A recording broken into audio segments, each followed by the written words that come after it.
Muy buenas tardes, bienvenidos nuevamente a este ciclo de dos encuentros. Hoy el segundo y último encuentro para hablar sobre cuantificación del daño con Fabián Loiza. Ya nos presentamos la primera clase, así que si les parece, simplemente recordarles que les vamos a estar compartiendo un link para que puedan dar presente y puedan recibir su certificado. Y lo importante de quienes forman parte del ministerio, que por favor así lo indiquen en el formulario, que tienen un campito para completar.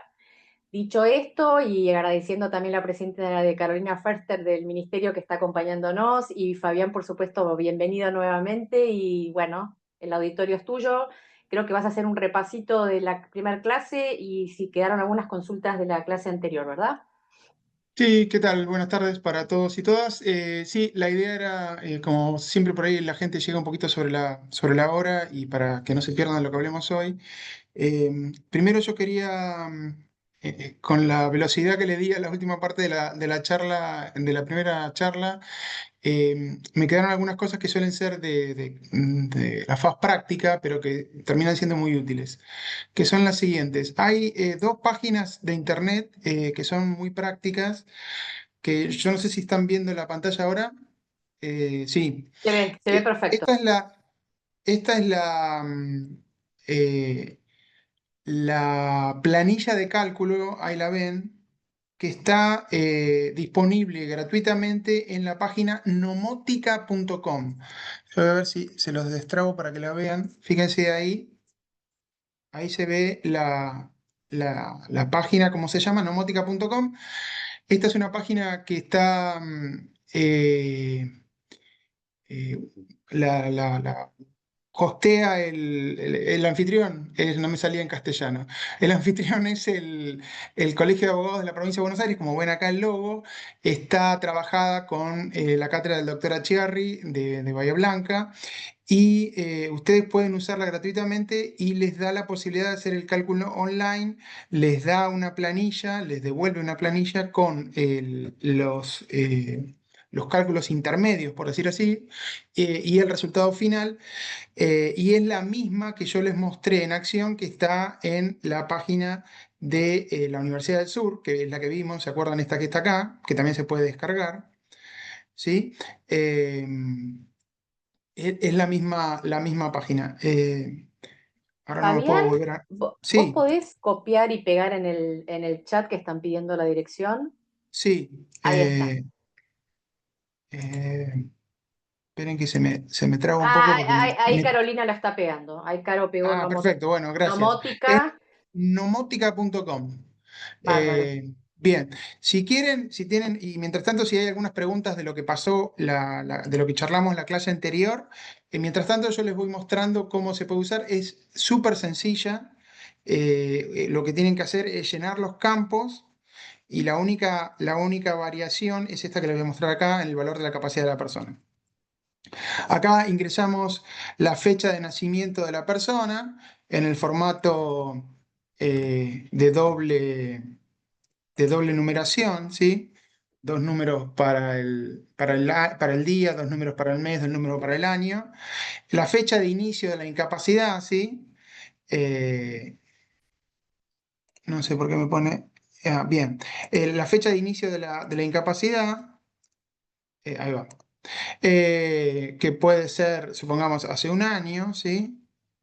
Hoy es 29/09 del 2024, perdón, 4, ¿sí? Eh,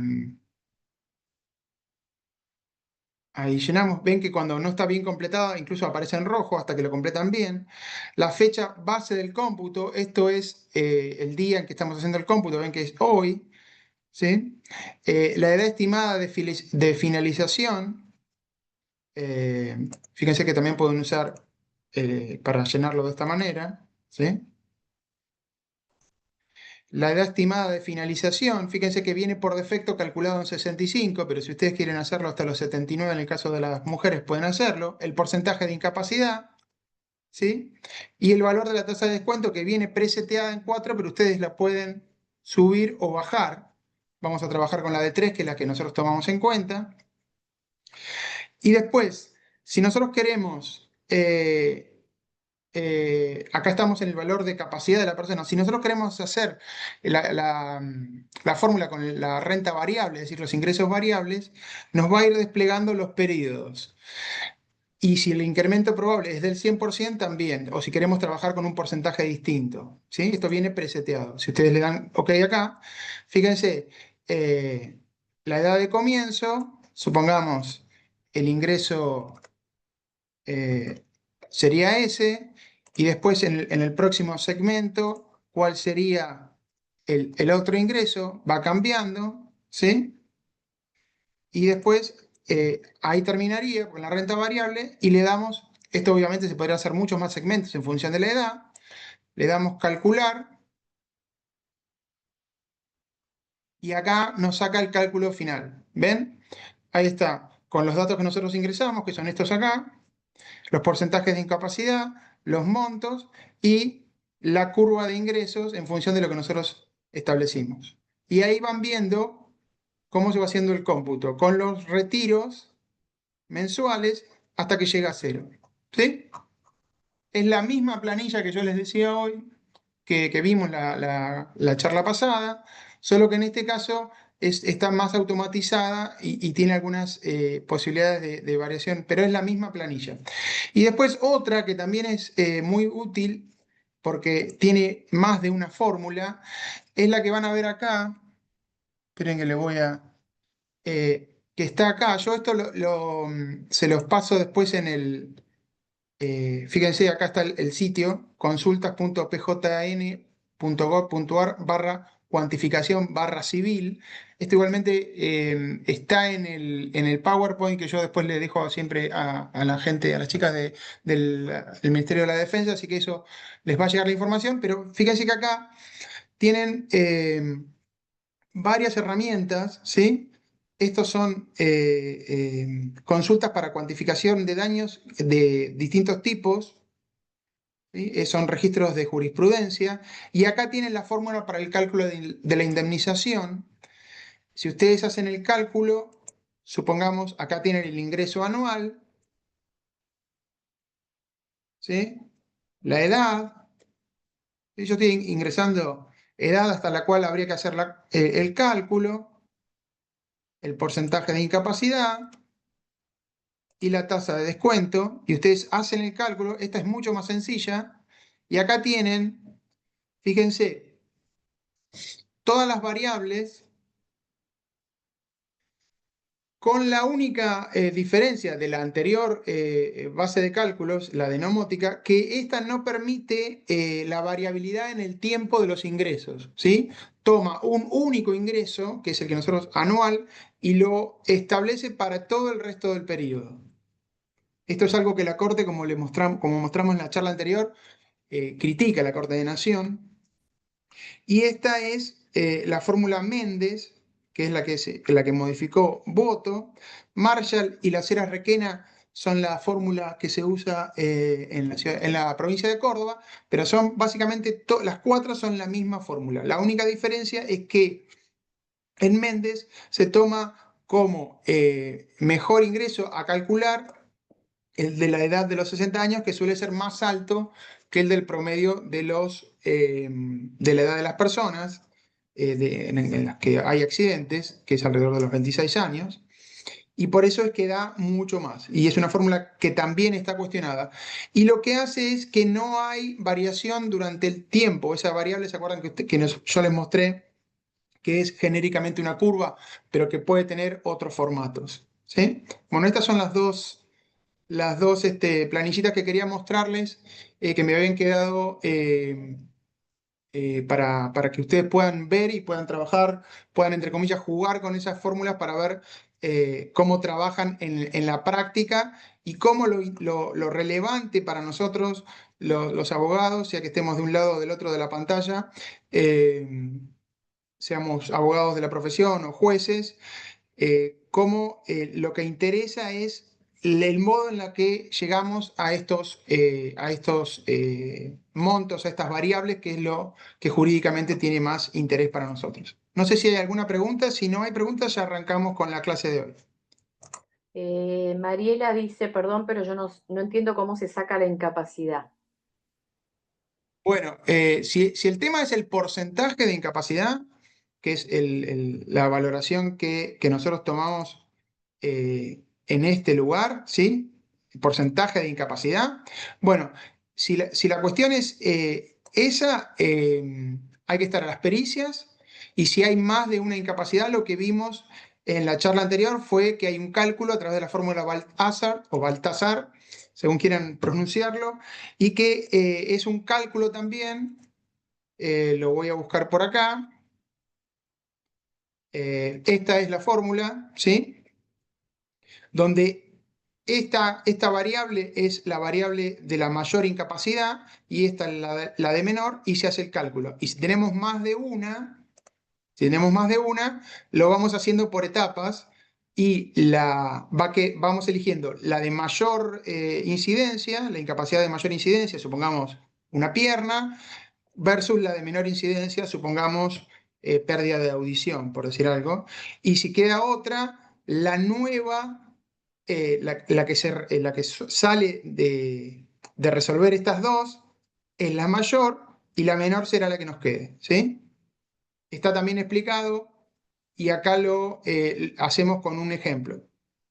No quiero volver a repetir lo que charlamos, pero está acá en el PowerPoint y lo pueden revisar. Si es que es esa la pregunta de la parte que no se entendió, ¿sí?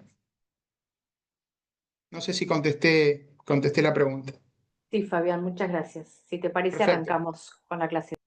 Dale, buenísimo. Bueno, vamos a seguir con las cuestiones de cuantificación de daños, con un tema que durante mucho tiempo fue muy, muy discutido y que hoy en día, si bien tiene también aristas de discusión, creo que se ha clarificado muchísimo a partir de la norma del artículo 1745 que establece con más cuidado, con más atención, cuáles son los elementos que constituyen el concepto de valor vida. Siempre recordando que lo que vamos a estar indemnizando no son los bienes perdidos en sí, sino las consecuencias que el hecho dañoso provocó respecto de esos bienes, ¿sí?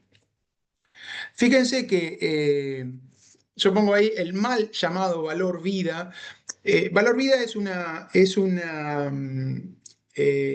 denominación que ha echado raíces hace mucho tiempo en la jurisprudencia argentina y que si bien puede parecer incorrecta desde lo técnica, es muy descriptiva y como tiene ese arraigo, lo tomamos como un elemento para clarificar de qué estamos hablando.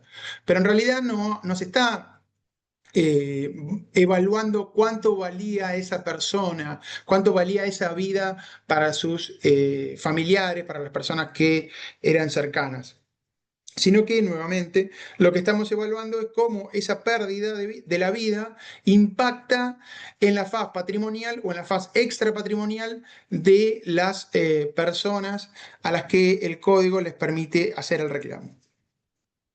Perdón.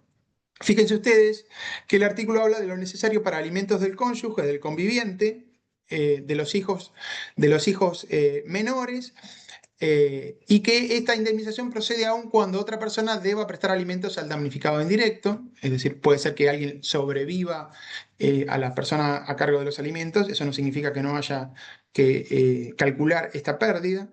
Y el juez, para fijar la reparación en lo que a nosotros nos interesa, tiene que tener en cuenta el tiempo probable de vida de la víctima, sus condiciones personales y las de los reclamantes. Y después vamos a ver que hay una aclaración en el inciso C respecto de cómo se cuantifica en el caso de la pérdida de la vida de un hijo, ¿sí? El valor vida de los hijos. Eh, entonces, resumiendo lo que decíamos recién, lo necesario para alimentos, ¿sí? El tiempo probable de la vida de la víctima, todas estas son las variables que tenemos que considerar, y las condiciones personales de víctima y de los alimentados. Vamos a ver cómo se calcula esto. Nuevamente, acá todavía estamos en una etapa de transición donde el código del 2015 no ha hecho aún pleno pie o pie completo sobre la jurisprudencia, no ha impactado de manera definitiva sobre la jurisprudencia y todavía se siguen viendo decisiones donde la forma de calcular el valor vida es una fórmula abierta, es el arbitrio judicial, ¿sí? Que yo subrayo que son argumentaciones abiertas en el sentido de que son muy, muy amplias, demasiado amplias, y que no dan satisfacción a la obligación que impone el artículo 3 de fundar razonablemente las decisiones judiciales. ¿Sí? Fíjense ahí, no se los quiero leer, pero fíjense que la fórmula que se fija y que ha sido tan común hasta el 2015, que era la que mayormente se veía, se leía en las decisiones jurisdiccionales, eh, es una fórmula que permite que después de estas consideraciones nosotros pongamos en la suma de pesos cualquier número, porque cualquier número podría ser la conclusión de esos razonamientos que están previamente. No hay ahí un sustento del número de lo que estamos concluyendo. No hay forma de saber cómo se llega a un número determinado y no a otro distinto. Fíjense que son todas cuestiones genéricas que uno podría copiar y pegar en cualquier decisión y tendrían el mismo valor. Bueno, y esto a veces uno lo entiende en función de las complicaciones que tienen algunos juzgados, algunos jueces y juezas para cumplir con los plazos legales para dictar sentencia por el cúmulo de tareas que tienen. Pero lamentablemente eso no es la razonable fundamentación que exige hoy el código y se corre el riesgo de caer en un supuesto de arbitrariedad de sentencia que la Corte Nacional siempre ha dejado sin efecto de esas sentencias, ¿sí? Esas decisiones que son fruto de la arbitrariedad, es decir, de una fundamentación insuficiente. Descartamos entonces esta primera opción. Y acá lo que decíamos, ¿no?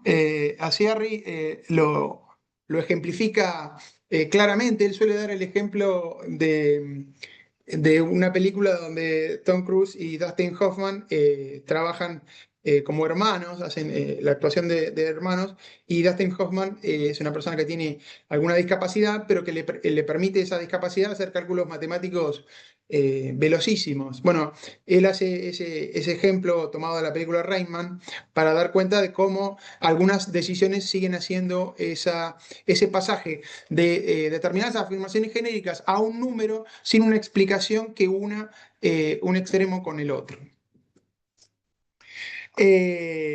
Nosotros en la cámara que yo integro, hace años ya, desde el 2008, que venimos utilizando para el cálculo del valor vida, el llamado valor vida, una combinación entre lo que exige lo que exigía la jurisprudencia en su momento, que hoy es el texto del 1745, y una fórmula que permita establecer cómo era ese ingreso de esa persona y cómo era su participación en la economía familiar. Supongamos el caso del fallecimiento del que es llamado habitualmente sostén familiar. En ese caso, nosotros lo que hacemos es tomamos la fórmula de incapacidad, la fórmula de las variables que vimos hoy, ¿sí? Y a esa fórmula la limitamos de dos formas que tienen que ver con, por un lado, que no todo el ingreso que esa persona percibía iba al sustento de su familia, a las personas que lo sobrevivieron, la pareja y los hijos, sino que siempre hay un porcentaje que varía y que puede estar sujeto a prueba, y si no, hay que estar un poco también ahí al arbitrio judicial para determinar cuál era ese porcentaje del ingreso que recibía la familia y que a partir del fallecimiento de este sostén familiar ya no va a percibir. Y luego lo que se hace es limitar ese cálculo en función de la edad de las personas beneficiarias, sean la pareja o los beneficiarios de los alimentos. Así entonces va a haber que establecer tres limitaciones distintas según se trate de los hijos, perdón, o de la pareja. Es decir, la pareja no va a tener una limitación en función de la edad, de la mayoría de edad, porque en principio se la prevé como mayor de edad, sino va a tener como límite su edad o la edad que se calculaba que iba a vivir la persona que falleció. Es decir, se hace ese cálculo con ese límite de la edad de la persona según la expectativa de vida y se tomará la de la que su expectativa sea menor, ¿sí? Y después, respecto de los hijos, el cálculo es menor porque el límite va a ser la edad, la mayor edad, límite de 21 años para los hijos mayores. Salvo que, y en esto habrá que estarse a la prueba de cada caso, que existan elementos que sustenten la idea de que esta persona iba a colaborar más allá de ese límite de edad de los hijos. Y esto, cada caso, eh, dictará las pautas para que podamos extender ese límite etario de los hijos. Por ejemplo, si tenemos un hijo con discapacidad que va a requerir alimentos más allá de los 21 años, bueno, eso habrá que contabilizarlo. Si tenemos antecedentes en la familia de hijos mayores que están en la universidad o fueron a la universidad o necesitaron un apoyo económico o recibieron un apoyo económico de este sostén familiar que ya no está, pues entonces es razonable, es esperable, hay una chance de que iba a suceder lo mismo con los menores que todavía están en la familia, con lo cual se podrá extender ese límite en función de esos antecedentes, de esos elementos de prueba que habrá que aportar para sustentar que en ese caso, respecto de ese hijo, el límite no iba a ser de 21, sino que iba a ser, por ejemplo, como dice el código para los hijos que estudian, hasta los 25 años de edad. Habrá que estar entonces a cada uno de los casos para establecer cómo es que vamos a hacer ese cálculo. Pero reitero, se comienza con la fórmula como si fuera la incapacidad de una persona, solo que en este caso en lugar de un porcentaje inferior a 100 va a ser el 100%. Esa cifra que se obtiene se distribuye una porción para la propia persona que ha fallecido, porque siempre se supone que es una persona que guarda parte de sus ingresos para sí, y el resto se distribuye en la familia en función del límite etario. ¿Sí? Bueno, acá fíjense que Zavala de González eh, dice mejor que yo un poco todo esto que estuve mencionando, ¿sí? Se hace un cálculo de lucro cesante y aplicar algún porcentual de reducción más o menos amplio según el grado de probabilidad de la chance. Es decir, hay que ver qué tanto se da. En el caso del hijo, ya no es el caso del sostén familiar.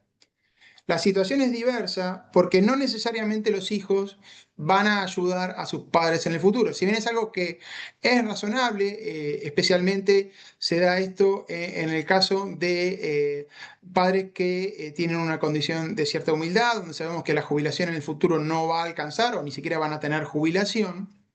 Bueno, en esos casos es más probable que en el futuro el hijo provea, el hijo que ha fallecido, fuera a proveer en el futuro las sumas que sean necesarias para solventar ciertos gastos de ese adulto mayor que no puede sostenerse con sus ingresos pese a la edad, ¿no?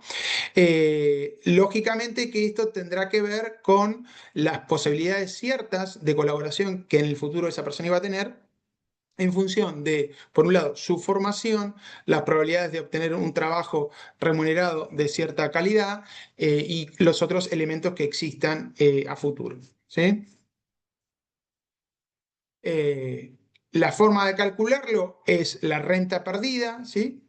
Que habría generado la víctima. Esto lo hacemos nuevamente con el cálculo, con la fórmula, nuevamente la incapacidad al 100%, y después la chance futura de auxilio económico o de colaboración. Y en este trabajo, en esta segunda etapa de la tarea de calcular el caso de la muerte del hijo o hija, estas son algunas de las preguntas que tenemos que hacernos para hacer bien el cálculo, porque pueden ser los problemas, sobre todo probatorios, a los que nos podemos llegar a enfrentar. Así vamos a tener si ayudaba efectivamente o no, habrá que ver qué edad tenía, ¿sí? Al momento del fallecimiento. Fíjense ahí que yo pongo, ojo, límite etario. ¿Por qué pongo esto? Bueno, porque hay varias, cada uno de los casos es distinto. Entonces, si quien fallece es un hijo, pero de una edad muy, muy menor, ¿sí? Hay casos muy lamentables de hijos o hijas que fallecen en el parto. Bueno, la posibilidad de hacer ese cálculo es difícil. Quizás la manera de llegar a calcular una chance tenga que ver con el ambiente social y económico social en el que la familia estaba, cuáles eran sus posibilidades de egresar de la universidad o de tener un trabajo rentable en función de su contexto social y económico. Si es una persona de mayor edad, la que falleció, ya podemos establecer otros parámetros y ver si efectivamente ayudaba o no a estos padres que han quedado. Y en función de esos elementos, qué proporción de esos ingresos se puede estimar como que iba a destinar a la ayuda de sus padres. Después, otro elemento a tener en cuenta es cómo estaba integrada la familia de este hijo fallecido. Si es que él tenía una propia familia, si es que él convivía con sus padres que están haciendo el reclamo. Bueno, una serie de elementos que sirven para construir la realidad económica social en vistas a estimar esa chance futura de auxilio económico, ¿sí? Que es siempre el cálculo de la chance es una circunstancia jurisdiccional difícil de hacer, pero bueno, lo esencial es dar los fundamentos, dar las razones que tienen que ver un poco con estas preguntas que yo formulo ahí, que no son las únicas, pero creo que son las que más interesan y más permiten delimitar la figura. Y después algo que recién les mencionaba, la situación económica de los ascendientes y de la víctima. Eso nos va a dar mayor o menor probabilidad de asistencia y de qué forma esa asistencia se va a dar, en qué montos, con qué posibilidades y demás. ¿Sí?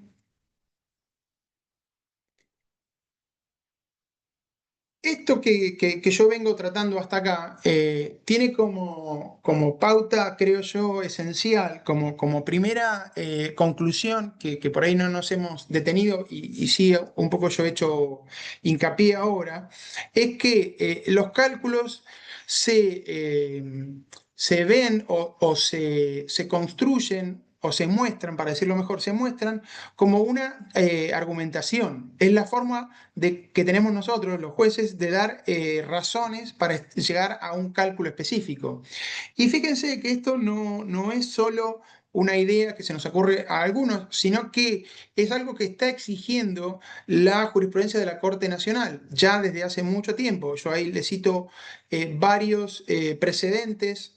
Recomiendo muchísimo para los que son curiosos de estos temas de daños la sentencia de la Corte de la Nación en el caso Gripo del 2 de septiembre del 21 tiene muchísimos costados muy interesantes. Daría para el análisis de la sentencia del caso Gripo, daría para una charla en específico. Yo ahora voy a hacer algunas menciones de lo que se dice ahí.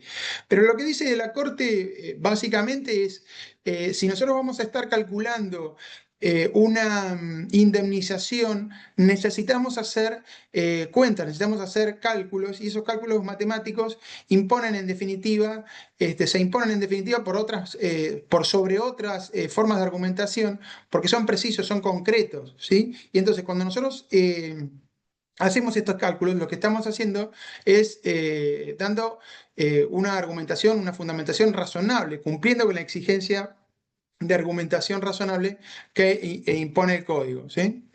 Eh, en un precedente muy conocido de la Corte en su anterior formación, el caso Aquino, eh, la Corte dice que si solo indemnizamos parte de los daños materiales y si lo hace menguadamente, eso no es reparación plena, no se adecua a los principios constitucionales. Y para llegar a la conclusión de que si estamos frente a una indemnización que es escasa, una indemnización restringida, la Corte lo que hace es hacer cálculos. ¿Sí? Lo demuestra a través de cálculos matemáticos. La única forma de decir que un número es escaso o es excesivo es hacer cálculos. ¿Sí? Lo vuelve a decir en Rodríguez Pereira, dice que no estamos cumpliendo, es decir, hay cuestión federal, no estamos cumpliendo con la reparación, con el principio de reparación plena, si el resarcimiento es en valores irrisorios o insignificantes. Esto no puede ser una fórmula vacía, es decir, nosotros no podemos, y lo vemos lamentablemente muchas veces en los recursos de apelación, las críticas son, ¿es mucho o es poco? ¿El valor es excesivo, el valor es irrisorio o es insignificante? La única manera de exponer que un valor es irrisorio o excesivo es haciendo cuentas. Fíjense, acá la Corte lo hace específicamente el considerando 21 de Rodríguez Pereira, especifica cuáles son las cuentas que hay que hacer y por qué los rubros y los montos resultan insignificantes. Y dice, después de hacer las cuentas, es que uno sí puede afirmar el monto de la indemnización no repara integralmente el daño sufrido, pero no podemos, jurídicamente, no podemos afirmar que un monto concluido en una decisión jurisdiccional es excesivo o es irrisorio sin hacer previamente las cuentas, sin poner en crisis esos resultados a través de cálculos. Fíjense que en Gripo, en el voto conjunto de Maqueda y Rosati, lo que hacen es criticar el modo en que se resolvió, que es describir genéricamente el daño, el carácter indiciario de los porcentuales, los baremos, el salario y la edad y el nivel socioeconómico para llegar a una suma. ¿Recuerdan ustedes lo que yo les decía al comienzo de la charla del día, el lunes anterior? Ese mozo que se acerca a la mesa y nos dice que en función de la bebida que tomamos, del sabor que ésta tenía, de la calidad de los alimentos, la cuenta estándar. Bueno, esa es un poco la crítica que le hace la Corte a las decisiones que no son claras en el modo en el que llegan a los valores que determinan. Y tampoco especifican cuál es el método para eso. Fíjense, no especifican el método y omiten analizar no solo la capacidad laboral de los actores, sino también diversos aspectos que se proyectan en su personalidad plena, las actividades económicamente valorables que vimos en la charla anterior. Si les parece, vamos a daño moral o extrapatrimonial. Si tienen alguna pregunta sobre lo que estuvimos viendo hasta ahora, pueden hacerla si quieren, y si no, avanzamos para daño moral y otras cuestiones. Mira, Fabián, Díganme, de lo que consultaron quedó pendiente una que es Verónica diciendo tasa de descuento la ponemos entre el 4 y el 8 o ponemos el 4. la tasa de descuento tiene que ver con la posibilidad de que esa persona haga mejores o peores inversiones con el capital que nosotros le estamos entregando anticipadamente.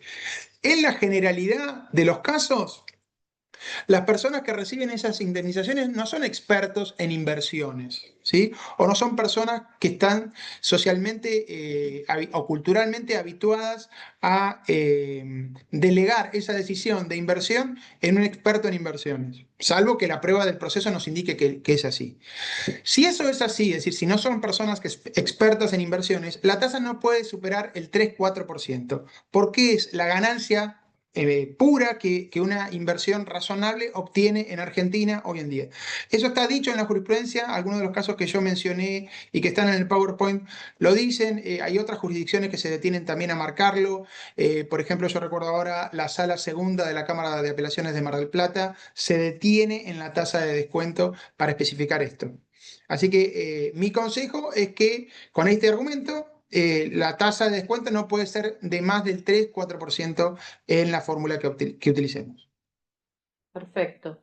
Y una preguntita más y ya seguimos. Sí, Dice, en sí. caso de fallecimiento de una persona jubilada que solo tiene hijos mayores, ¿cómo se haría el cálculo? Bueno, si la persona que falleció es una persona jubilada, ¿sí? Eh, lo que tenemos que ponernos en contexto, primero, que vamos a estar hablando de cuál es eh, la, la indemnización, perdón, no me salía la palabra, la indemnización por daño patrimonial, ¿sí? Bueno, esa persona, ¿cómo colaboraba con esos hijos? ¿Colaboraba económicamente? Es decir, ¿la pérdida de esa persona significa una pérdida económica para estas personas? Y si eso está demostrado, ese es el perjuicio. Ahora, si no colaboraba económicamente, es decir, si no destinaba parte de sus ingresos a sus hijos, aún mayores, el reclamo que se puede hacer, si es que el caso da, lógicamente, es el de las actividades económicamente valorables. ¿Quién no conoce un abuelo que se hace cargo de los nietos? ¿Sí? De cuidar a sus nietos, de ir a buscarlos a la escuela, de alimentarlos. ¿sí? Esas actividades económicamente valorables que se pierden cuando se pierde una vida de un adulto mayor son las que se podrán reclamar y recuerden lo que dijimos en la charla anterior, que estas se califican a partir del precio sombra, es decir, cuánto vale esa actividad económica en el mercado, quién la presta habitualmente, y a partir de ese cálculo reclamar. No sé si se Sí, contesta con eso. perfecto, Fabián, muchas gracias. Por nada. Bueno, seguimos ahora con una cuestión que es, recordarán lo que charlamos en la primera clase, que es bastante distinta o muy distinta en la forma de calcular, que es la cuantificación del antes conocido como daño moral, designación que se resiste a morir y que hoy el código refiere como daño extrapatrimonial. Como un primer acercamiento al tema, me parece que está bien recordar que, porque lo usamos todo el tiempo, el concepto, pero ¿de qué estamos hablando cuando estamos hablando de daño moral? ¿Dónde están las consecuencias? ¿Dónde está la afectación? ¿Sí? ¿Cuáles son los bienes afectados? En el ámbito de la provincia de Buenos Aires, los jueces y los abogados solemos citar mucho este precedente porque es una muy buena definición, me parece a mí, de qué estamos hablando cuando hablamos de daño moral. ¿Sí? ¿Qué vamos a indemnizar? ¿Qué vamos a indemnizar, perdón? Y es el quebranto que supone la privación o disminución de aquellos bienes que tienen un valor esencial en la vida de las personas. ¿Y qué son? Obviamente bienes extrapatrimoniales, la paz, la tranquilidad de espíritu, la libertad individual, la integridad física, el honor y los más apreciados afectos. Obviamente hay en algunos casos mayor certeza de cómo podemos establecer la existencia de estos bienes y en otros será más difícil su determinación. Nuevamente habrá que estar al caso para delinear esa idea, ¿sí? Eh, Volvemos a recordar que lo que se repara es algo difícil de reparar. Cuando nosotros estamos reparando en la faz patrimonial, estamos entregando dinero frente a la pérdida de dinero. Y aun cuando tampoco es algo exacto, se acerca mucho más que cuando estamos tratando de reparar bienes extrapatrimoniales dañados, ¿sí? Eh, Así como recomiendo Gripo para leer como sentencia señera en el ámbito de la cuantificación de lesiones y daños patrimoniales, Baeza con Provincia de Buenos Aires es un fallo señero en lo que tiene que ver con el daño extrapatrimonial o moral, porque aun cuando es anterior al código del 2015, todas sus valoraciones se siguen utilizando y son muy precisas, ¿sí? Fíjense que la Corte dice, no se puede pretender dar un equivalente y reponer las cosas a su estado anterior como en principio debe hacerse con los otros rubros. Acá estamos tratando de, no estamos pudiendo, estamos tratando de reparar algo que difícilmente se pueda reparar. Y no tenemos otra manera, lamentablemente, de repararlo que no sea a través de dinero, ¿sí? Por lo menos no se ha encontrado una mejor. En el ámbito de la Corte Interamericana, ustedes estarán acostumbrados a escuchar el concepto de reparaciones, ¿sí? Reparaciones no es lo mismo que indemnización en el ámbito del derecho privado argentino. Reparación es un concepto más abarcativo que incluye el concepto de indemnización tal como nosotros lo conocemos, pero que es mucho más amplio. En el ámbito del derecho privado nosotros no tenemos reparaciones, las hay, por ejemplo, cuando hay afecciones a la dignidad y el honor, que están la posibilidad de publicar cuestiones relativas a esa forma de reparación, que sería una manera que excede la indemnización dineraria. Pero en principio, cuando estamos frente a cuestiones de daño extrapatrimonial, no hay otra manera de reparar que no sea a través del dinero. Bien dice la Corte que el dolor no puede medirse o tasarse, sino que se trata solamente de dar algunos medios de satisfacción que no es lo equivalente, ¿sí? Pero bueno, no hay otra manera, es posible justificar, justipreciar, perdón, la satisfacción que procede para resarcir dentro de lo humanamente posible, las angustias, inquietudes, miedos, padecimientos y tristeza propios de la situación vivida. Y la manera que ha encontrado el nuevo código es a través de las satisfacciones sustitutivas, ¿sí? Eh, en el ámbito de la cuantificación, entonces, del daño moral o daño extrapatrimonial, hay que recordar porque siempre hay nuevos planteos en función de esto y a veces las situaciones son tan gravosas, afectan tanto a las personas que pareciera que hubiera que darle un carácter punitivo al daño moral. Bueno, eso no existe en nuestro sistema jurídico. La indemnización del daño moral siempre es, como todos los elementos de la indemnización en el ámbito privado argentino, tiene carácter resarcitorio. Se indemniza como una persona estaba o se sentía antes del hecho dañoso versus cómo se siente o está luego de ese hecho dañoso. Hay que prestarle especial atención a los artículos 51 y 52 del Código Civil y Comercial que hablan de la dignidad de la persona, porque de eso se trata, de tratar de restablecer la dignidad de la persona afectada por esta situación inesperada e injusta. Y algo que es esencial es que hay una diferencia ontológica que siempre se destacó en todos los estudiosos del daño extrapatrimonial o daño moral, entre lo que se perdió, esa paz, esa tranquilidad, esa afectación de la dignidad, etcétera, y el medio de reparación, que no es idéntico, ¿sí? Porque la única forma de reparar que tenemos, como decíamos hoy, es a través de una indemnización pecuniaria, es decir, dinero, dar dinero frente a la pérdida de la, la afectación, perdón, de bienes de extrapatrimoniales. En la Corte hay otro fallo muy interesante, que es el caso de Ontiveros, de agosto del 2017, donde da algunas pautas para cuantificar el daño extrapatrimonial. Hay que estar a revisar, y sobre esto vamos a estar trabajando, a la índole del hecho generador de la responsabilidad civil, qué tipo de hecho es el que estamos viendo. No es lo mismo un accidente de tránsito que un abuso intrafamiliar, no podría serlo nunca. No es lo mismo una responsabilidad objetiva que una responsabilidad dolosa, ¿sí? No pueden ser lo mismo, y aun cuando, reitero, no se trata de sancionar al victimario, sino de reparar, estas cuestiones tienen que ver por cómo afectan a la persona a que es víctima, ¿sí? Luego, lógicamente, hay que estar a la entidad del sufrimiento causado, aunque esto con algún cuidado, porque no puede haber una relación directa y necesaria entre la suma que se da por daño patrimonial y la suma dada por daño extrapatrimonial. Algo de eso vamos a ver más adelante. Esto implica que no hay accesoriedad entre el daño extrapatrimonial y el daño patrimonial. Son dos mundos diversos que se indemnizan de modo diverso, y puede que en algún caso no haya una afectación patrimonial relevante, o sea, muy menor, pero sí la afectación extrapatrimonial sea de entidad, ¿sí? Y no alcanza con comparar con otro caso anólogo, porque lo que es relevante son las circunstancias específicas. Es decir, no puede darse por la muerte de un hijo siempre el mismo número, por decirlo muy sencillamente. Hay que estar a las circunstancias específicas, ¿sí? A veces quien fallece es el hijo que hacía compañía a esa persona permanentemente, a veces es un hijo que vive en el exterior. Las circunstancias no son idénticas y por ende las indemnizaciones no son idénticas, aunque los casos análogos son una pauta, y lo que dice la Corte es que no puede ser la única pauta y que se ignoren las circunstancias del caso, ¿sí? Esto es muy, muy importante. Fíjense, este es un trabajo que hacen docentes de la Universidad Nacional del Sur de Bahía Blanca.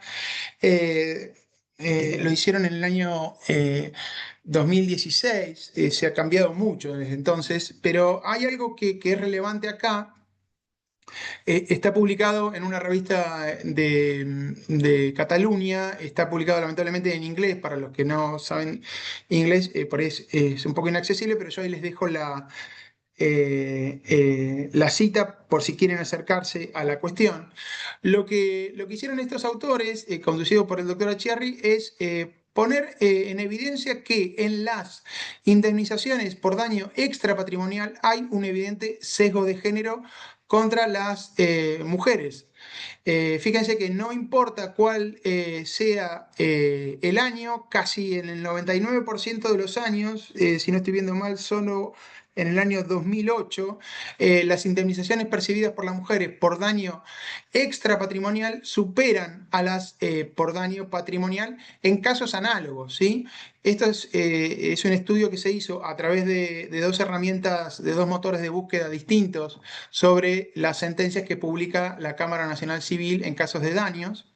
Fíjense que ustedes que se estudiaron 20.000, más de 20.500 sentencias, y en todos estos casos, frente a daños análogos, por decir un ejemplo, frente a una rotura de un fémur, la indemnización por daño extrapatrimonial que se le daba a los hombres superaba en monto el que se le daba para la misma lesión y para una edad análoga a las mujeres.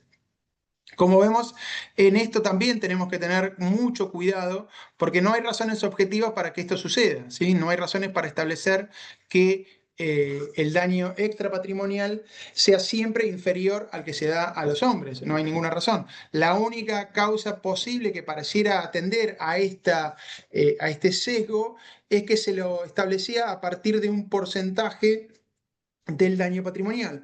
Como sabemos, las estadísticas marcan que los ingresos para el género masculino son en promedio bastante superiores que para el género femenino. Con lo cual, si nosotros hacemos un cálculo del daño extrapatrimonial a partir del daño patrimonial, necesariamente tenemos esta consecuencia no deseada, cuando en realidad esto no debiera ser así, ¿sí? No debiera darse el cálculo a partir del daño patrimonial, sino que tendría que tener autonomía en función de los bienes afectados y de las consecuencias que sufre la persona, en este caso la mujer.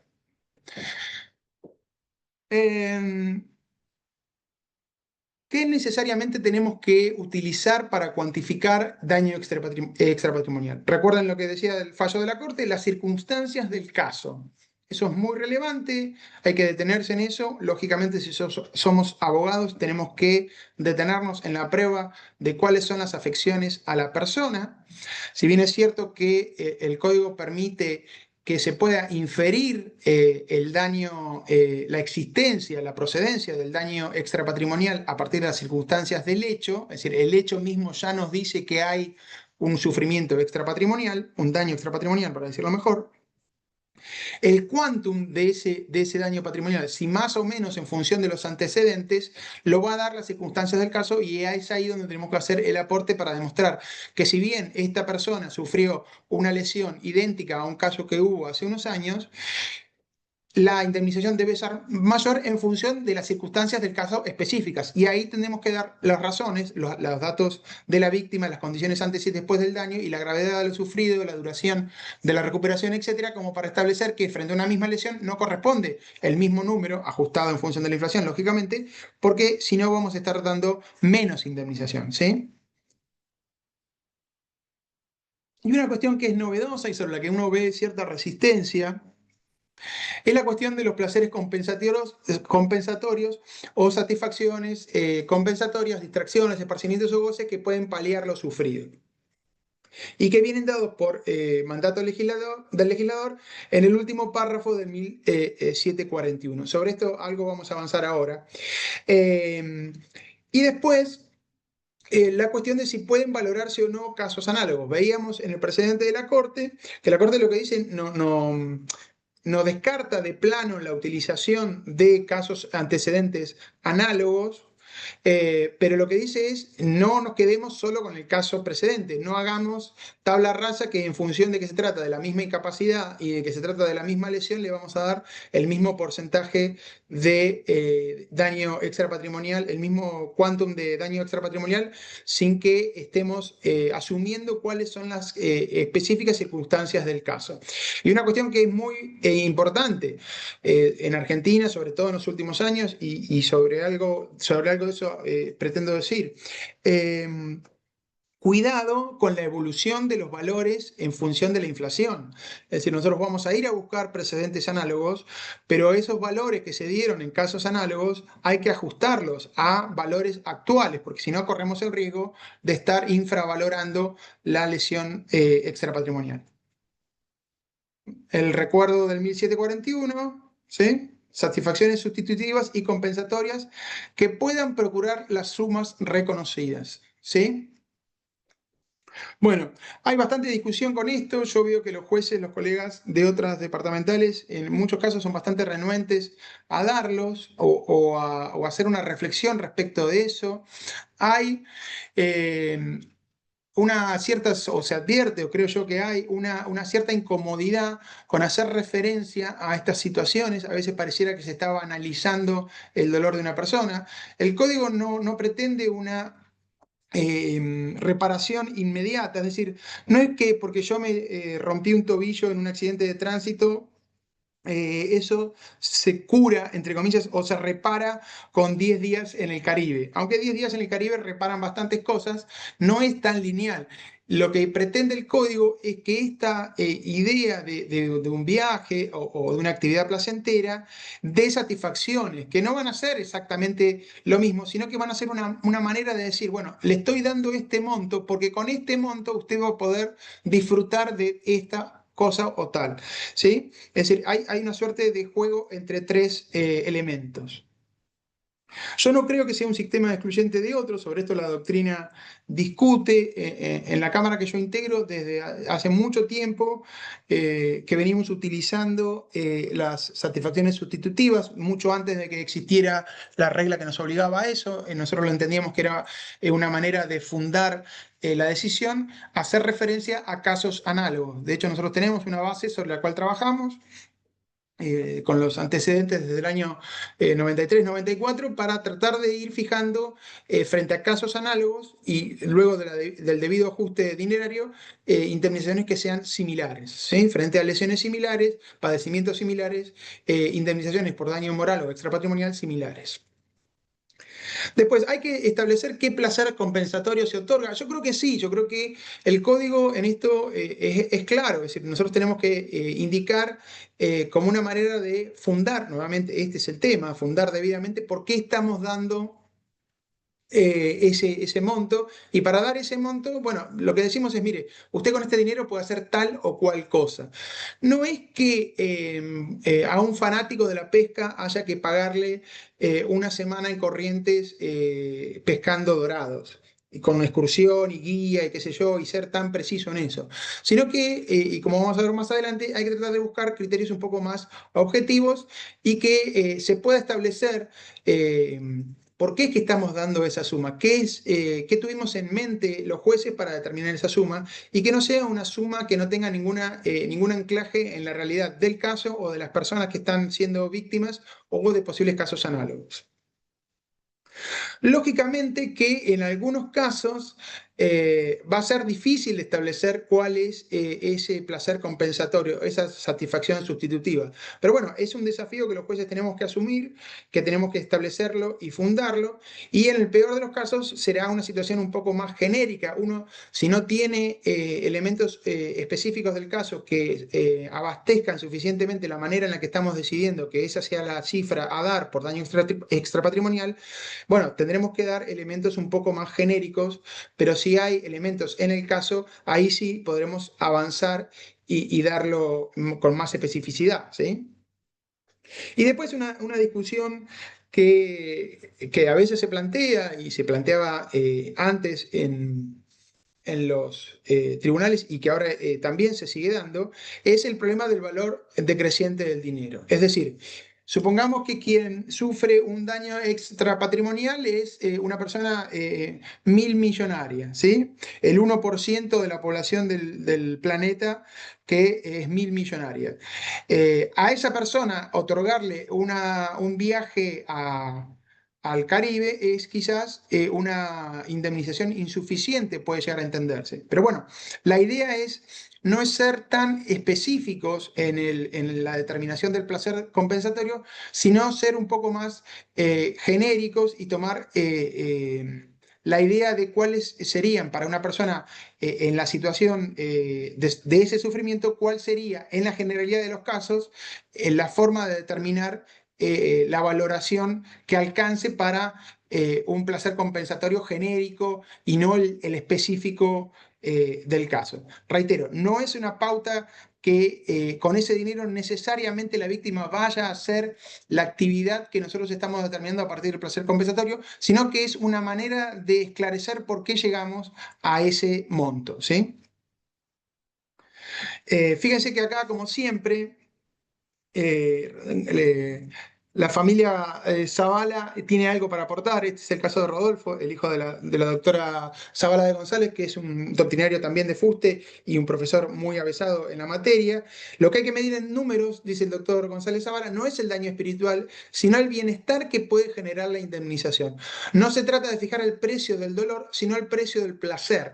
No alcanza con hablar de daño, hay que hablar de dinero. Tenemos que estar pensando entonces cómo es que vamos a darle algún tipo de satisfacción a esa persona y que ese monto, si bien tiene que arrancar valorando lo sufrido, tiene que tener en cuenta cómo es que vamos a hacer, entre comillas, olvidar ese sufrimiento. Bueno, y acá insiste con esa misma idea y la necesidad de individualizar la satisfacción proporcional y después cuantificarla. Entonces, la tarea es determinar la satisfacción para el caso, ¿eh? En función de cómo se sufrió en ese supuesto, el monto dinerario necesario para adquirir la satisfacción que nosotros estimamos para ese caso y decir por qué es la más adecuada según las circunstancias del caso, y en eso tiene que valer tanto lo sufrido como la idea de cuál es la satisfacción que estamos tratando de dar y cómo se justifica eso. La doctrina en esto tiene alguna divergencia. Quizás dos de los autores más reconocidos respecto de la temática de daños, que son el doctor Ramón Pizarro y el doctor Picasso, que integra la sala de la A de la Cámara Nacional Civil, tienen acá alguna divergencia. Fíjense que el doctor Pizarro en el punto 1 habla de placeres compensatorios junto con otros elementos para establecer el monto, mientras que el doctor Picasso se inclina por una restricción solo a los placeres compensatorios. Yo en esto estoy más con el doctor Pizarro. El tribunal que integro siempre se ha fijado en esto de los placeres compensatorios, pero también ajustándolo en función de esta idea de que tiene que ser una persona media, una idea objetiva, ajustándolo con casos precedentes. Después, un segundo punto donde también hay discusión en la doctrina, y yo creo que en esto lleva la razón el doctor Picasso por la naturaleza de la calidad de la cuantificación del daño moral, que siempre estamos hablando de reparaciones. ¿Sí? El doctor Picasso se inclina por la idea de mantener que es una cuestión meramente resarcitoria y que no puede haber una situación de desagravio, porque ese no es el sentido de las indemnizaciones en el ámbito de las personas dentro del derecho privado, ¿sí? Se trata de otra cuestión.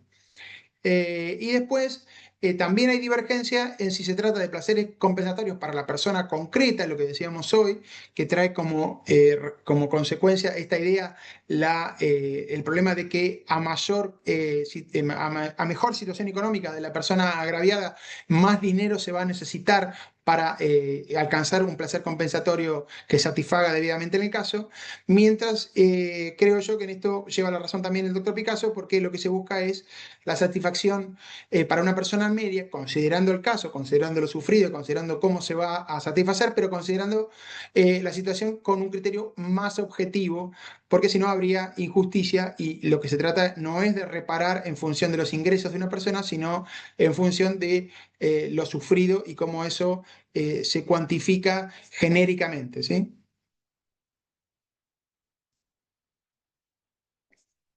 Acá les traje algunos ejemplos que la doctrina da para tratar de establecer elementos de reparación, ¿sí? Las satisfacciones sustitutivas. Y fíjense que hay gran variedad. ¿Eh?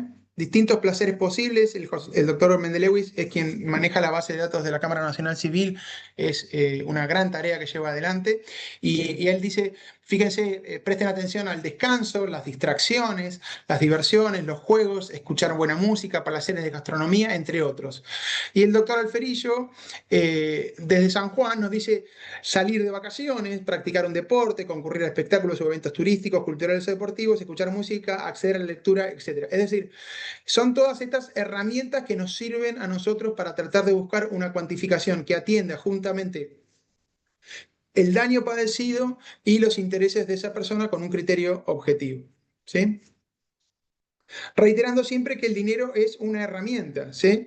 No es que la persona tenga que salir del proceso y irse a comprar lo que nosotros, el bien o el servicio que nosotros tuvimos en cuenta para reparar, sino tratar de buscar esa instrumentalidad. ¿Eh? Ver, tener en vista esos bienes o esos servicios como una forma de reparar a la persona.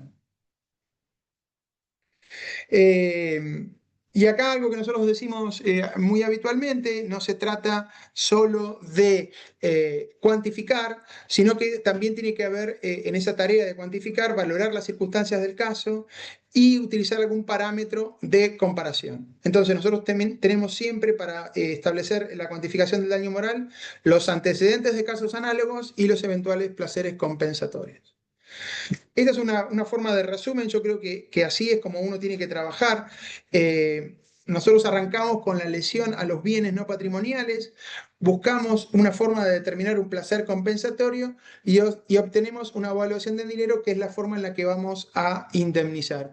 Pero no nos quedamos en el vértice superior, es decir, no es que ese placer compensatorio es el que esa persona tiene que sí o sí procurarse con la indemnización, ni mucho menos tiene que ser tan específico como para que solo sea para esa persona. Tiene que tener un nivel genérico y por eso es que bajamos al caso y lo transformamos en dinero.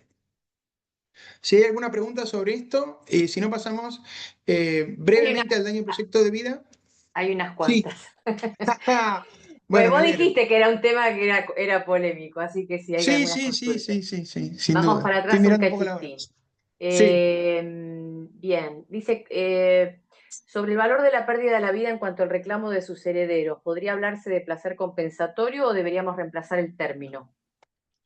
Sí, el término es un poco incómodo cuando estamos estableciendo el daño moral por la pérdida de la vida humana. ¿Sí? Fíjense que cuando está hablando de placeres compensatorios, se refiere a la indemnización por incapacidad. ¿Sí? Y entonces pareciera que cuando hablamos de muerte, no hay que tener tanto en cuenta los placeres compensatorios, ¿sí? Pero el concepto, yo creo que en esos casos difícilmente ayude. Lo que se suele hacer en esas circunstancias, y hay precedentes de distintas jurisdicciones, por ejemplo, en un caso que yo recuerdo de Bahía Blanca, en un niño que falleció en el parto, a los padres se les dio como valor de reposición, por decir así, el valor de un departamento de 2 ambientes, como daño extrapatrimonial. Y se les dijo así, mira, le estamos dando, yo no recuerdo ahora la suma, pero digamos, para la época, esto debe haber sido hace 3 4 años, 60 millones, que es el valor, 60 millones de pesos, que es el valor de 2 ambientes en la ciudad de Bahía Blanca. ¿Sí? Entonces, eh, ahí no hay un placer compensatorio, pero hay sí una satisfacción sustitutiva. Obviamente, para una persona que con su pareja espera el nacimiento de un hijo y esa espera se transforma en la muerte del hijo, difícilmente haya un monto en dinero que indemnice ese valor, ¿sí? Esa pérdida. Pero bueno, en esa imperfección tan humana que tenemos de determinar un valor, yo creo que la idea de entregarle una vivienda a esta familia, que obviamente no tenía una vivienda, me parece que es una buena manera de, sobre todo, mejorar la forma en la que se decían las cifras antes. Antes, las cifras por el valor, por la pérdida del valor vida, no se sabía de dónde salían y no se entendían. Y pónganse ustedes en la labor de abogados que tienen que apelar una sentencia en la que nada se dice o nada se sabe de cómo se llegó a un número. Bueno, acá, supongamos que es el juez de primera instancia que lo establece, tenemos herramientas para decir, mire, esto es poco porque una vivienda no es suficiente, porque somos 10 de familia, el valor de un departamento no sirve, etcétera, etcétera. Es decir, hay otras herramientas para cuantificar necesariamente para luego criticar esa cuantificación.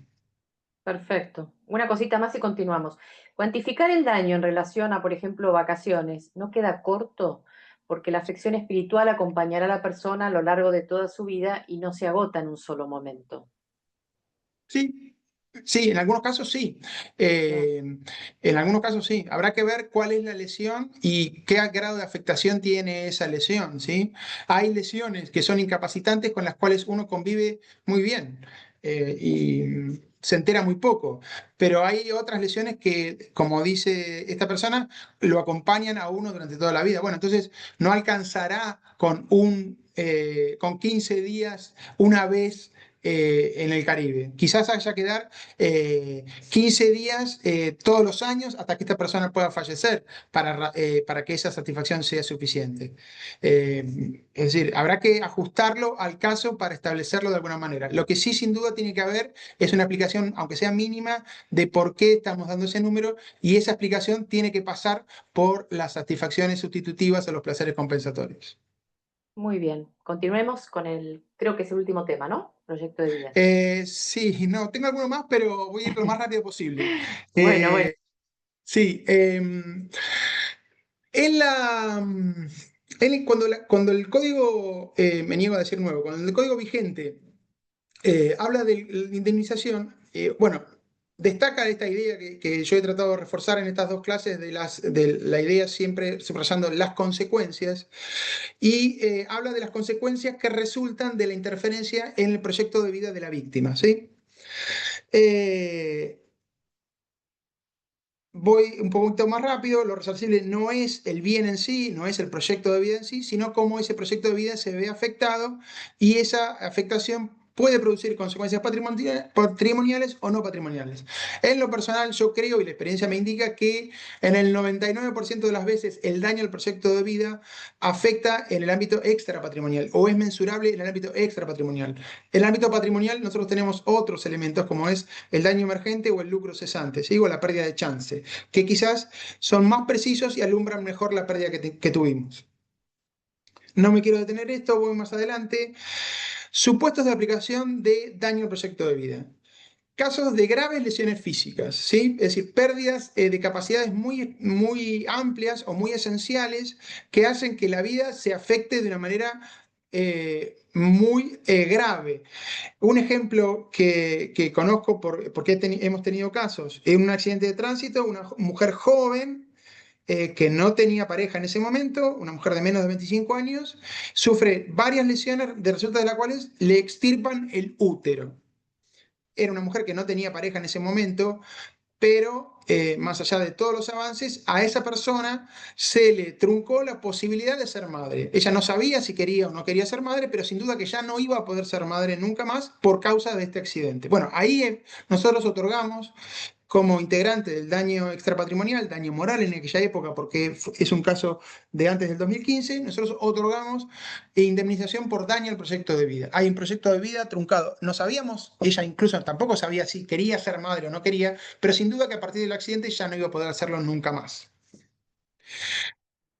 Casos de profunda afectación psíquica, violencias sexuales entre parientes, estos casos tan terribles y que yo traigo algunos ejemplos en la jurisprudencia que quería mencionar al final, de violaciones intrafamiliares que dejan afectaciones psíquicas muy graves, sobre todo cuando se trata de niños o niñas que todavía no han transitado la adolescencia y que esa afectación por su vulneración física y sexual implica que ya su vida no va a poder ser igual nunca más, ¿sí?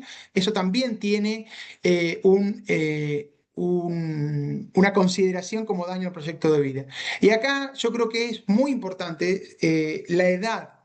Difícilmente la afectación al proyecto de vida sea igual a una persona que no es mayor de edad de una persona que es un adulto mayor o una persona de mediana edad.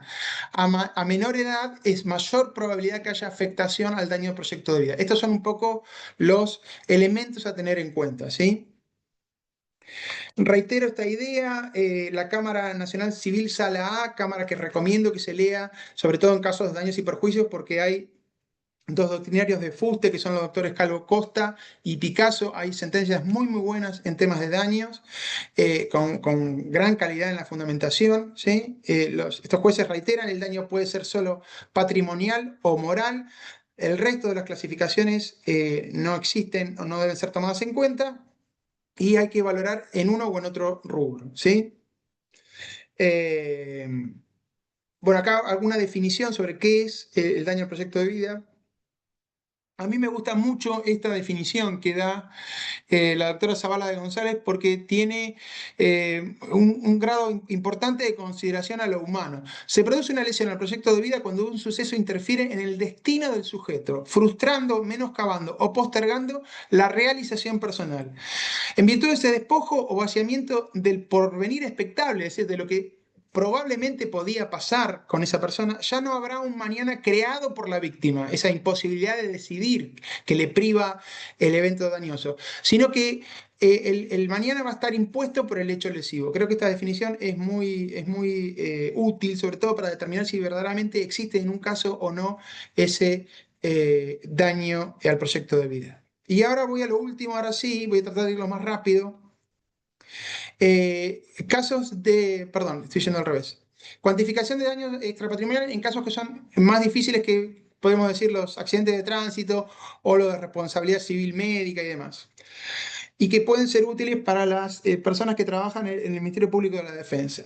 Casos de falta de reconocimiento filial. Fíjense, yo ahí hago un listado de cuáles son los elementos que me parece que son relevantes para tener en cuenta cuando estamos por considerar qué grado de afectación puede producir a una persona la falta de reconocimiento filial. Fíjense, la edad de la persona a quien se le negó el reconocimiento, el plazo que transcurrió, la actitud de las partes, es decir, si esa parte sabía y nada hizo. No sabía y no hizo nada. Es decir, hay varias circunstancias, de hecho, que los casos van indicando que son relevantes. La existencia del progenitor, si el progenitor sigue estando vivo y a quién o no, y en cuyo caso, cuál es la actitud de los herederos de esta persona. La posibilidad de que efectivamente haya daño psicológico como rubro que puede tener una incidencia en la cuantificación del daño extrapatrimonial. ¿Cómo vivió ese hijo o hija las circunstancias de la inserción escolar en función de que llevaba un apellido distinto y si eso puede afectarlo en el curso de su escolaridad o de su relación social, la situación social de las partes? Es decir, hay veces que esto sucede en pueblos muy pequeños donde todo el pueblo sabe que tal chico es hijo de otra persona y eso también puede afectarlo, ¿sí? En la sociabilidad, en la vida de relación. Eh, bueno, y que justamente después del daños y perjuicios, estas personas, si el padre obviamente no falleció, van a tener un emplazamiento filial que los va a seguir vinculando. También esto hay que tenerlo en cuenta. Es decir, después de la batalla hay un mañana y hay que pensar qué vamos a hacer con eso, cómo vamos a manejar esa relación, o por lo menos tener en consideración que eso va a existir. Y acá es algo que les refería yo. Fíjense la disparidad de criterios. Va de más cercano en el tiempo a más lejano en el tiempo. Y hay mucha diferencia de montos. En algunos casos, algunos montos consentidos, entonces las cámaras no tienen margen para aumentar esos montos y lo dicen incluso cuando lo hacen. Y otra cosa a tener en cuenta, fíjense, en el último caso que yo les menciono, esta chica tuvo durante todo el tiempo varios acercamientos al padre y el padre siempre se negó a reconocerla, esto estaba acreditado por amigas de ella que declaran en la causa. También hubo situaciones de salud física y mental de esta chica que sufrió mucho y la Cámara de Mar del Plata le otorgó en aquel entonces, en diciembre del año 2022, 15 millones de pesos. La inflación hace cosas raras con nuestra cabeza. ¿Saben ustedes cuánto es 15 millones de pesos del año 2022, de diciembre de 2022 a hoy? Hoy son 127 millones 700. Ese es el valor equivalente. Por eso es que yo siempre destaco, ojo con quedarnos con los valores antiguos, ¿sí? Actualicemos los valores, porque generalmente los jueces hacen los cálculos al momento del hecho y esos montos tienen que, si los vamos a utilizar como referencia jurisprudencial de la cuantificación, hay que actualizarlos, ¿sí? Necesariamente hay que actualizarlos. Fíjense que 15 millones de pesos de aquel entonces equivalen a 127 millones 700 de hoy en día. ¿Sí? Así que tengamos en cuenta eso. Y ya voy terminando. En casos de violencia o abusos, otros elementos a tener en cuenta. que son distintos y que son específicos.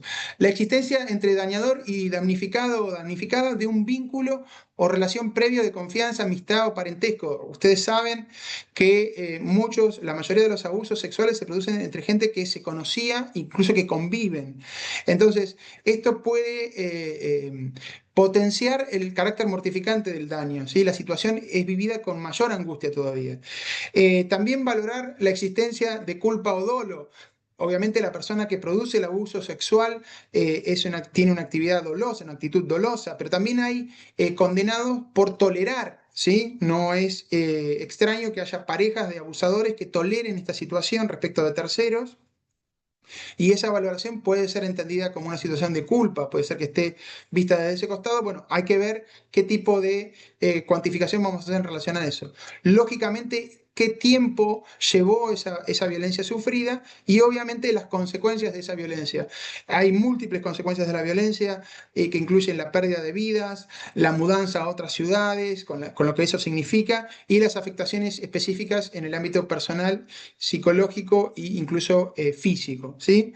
Acá también hay mucha diferencia. En los casos más cercanos, nosotros tenemos un caso de marzo de este año en el que solo pudimos aumentar en función de los recursos hasta esa suma, si teníamos la limitante del monto que habían establecido los recurrentes. Era una situación muy, muy grave, no voy a entrar en detalles, pero había violencias de todo tipo y las más graves de violencia sexual hacia las hijas de parte del progenitor. Las nenas eran de 4 y 6 años, un hecho muy terrible. Ahí está el monto que nosotros establecimos.